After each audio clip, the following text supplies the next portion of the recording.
Have you ever run into some obstacles and you're just kind of wondering, can I really do this? Hi, I'm Elle Ingalls, and that is what I'm experiencing a little bit today. So I'm halfway through the filming of the video production of my latest book, Pressure-Free Parenting, the 10-second solution to reduce stress and anxiety for high-achieving families. I'm super excited to get this book out. And then one of my colleagues, who's also writing a book, posted that as he was trying to launch his book on Amazon, he ran into obstacle after obstacle, like the cover not working, the photographs in the book not working. And my book is loaded with graphics because I know that some of the readers are more visual learners. That's why I'm creating the book in a video form as well. So this thought of trying to launch this book on Amazon, and I haven't even begun, like trying to put it on the platform, knowing that some of my pictures might not translate, it may throw off, page breaks don't work right, all these things in a 124-page book or whatever it is.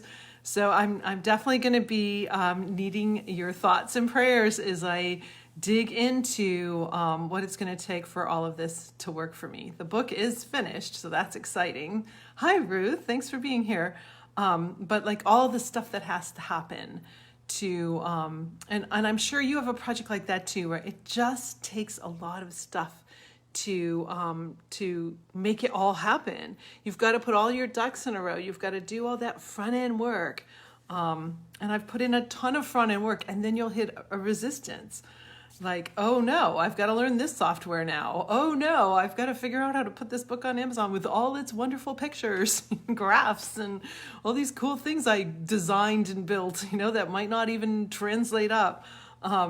It's just like, wow. So I have to really persevere. I have a couple pressure-free tools that I particularly use when I run up against resistance.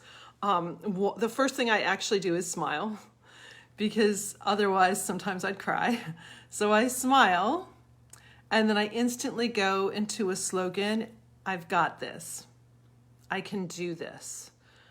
I'll find a way. Those kinds of slogans. And I'm shaking my head or I'm nodding my head in agreement. Watch your head sometimes. Like sometimes you'll say that, like, I remember once I said, I'm working really hard on my business. Whoa, what is that face telling you, right?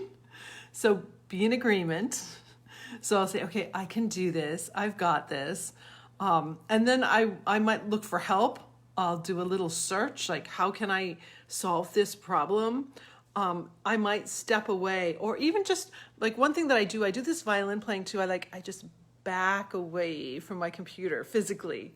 Like lean back in my chair for a moment and gain perspective and say, okay, in all the things I'm doing, this is one small blip. I can deal with this. I call that the rocking chair test. It's like you're in your rocking chair on your porch, you're 90 years old. Would you even remember this moment when you got stuck because you couldn't launch something on Amazon or whatever it is? So it's like, take that breath, take that moment, gain perspective. Sometimes you might have to walk away from it and come back on. In fact, a woman who hired me twice to give talks. It was for the Area Agency on Aging. It was such a cool talk. It was for caregivers of people, helping people with Alzheimer's and dementia. You're caring for someone in your home and you never get a break. So they've hired me twice down in Calhoun County to do that work and be their speaker for the day. And this woman, when I came the second time, she goes, oh, by the way, here's how I use the Ferris wheel. So if you've ever watched me use the pressure-free Ferris wheel where you're getting a wheel spinning, she goes, she puts her work project that she's stuck on, she sticks it on the Ferris wheel and gives it a little ride. So maybe you have to put your work project on the Ferris wheel, give it a little ride. Don't trigger the stress response because that's going to make it hard. And see if you can keep yourself up and over the problem so you can deal with it. You can get to solution. I'm going to be doing that big time over the next few weeks because I don't like to play games either. Are there any other authors out here where, you're supposed to go on a certain day and a certain time because you want to be number one on Amazon? I don't want to play those games. See my resistance? Oh, someone's giving me some love on that.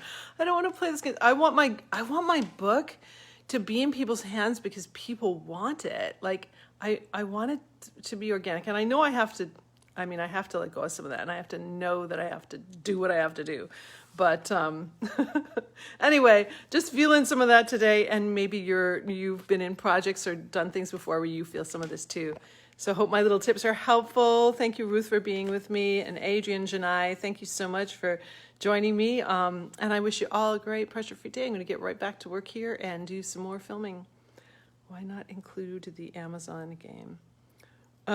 Yeah, like the game I'm talking about, Ruth, by the way, is like you get all these pre-orders and you have everybody buy at the same time. Do you know what I'm talking about? Yes, I don't want to play that game.